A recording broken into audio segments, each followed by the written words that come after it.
Welcome to the slop farm. Enjoy the video.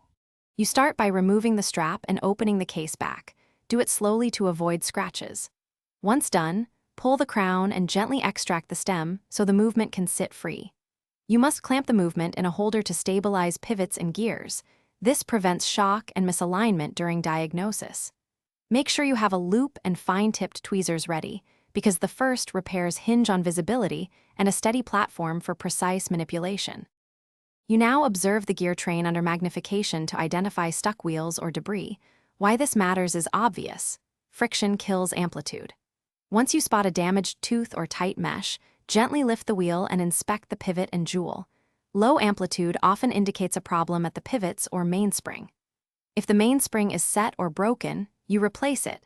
If pivots are worn, you rebush or fit a replacement pivot to restore smooth rotation. You reassemble the train carefully, making sure each wheel seats cleanly and the pallet fork engages the escape wheel. Then lubricate precisely. Light oil on the escapement and thicker grease in the barrel. Excess oil attracts dust, so less is better. Once hands and stem are back, wind and observe amplitude and beat. Test in several positions over 24 hours to confirm accuracy. If timekeeping is still off, check beat error and pivot and shake. One quick troubleshooting tip.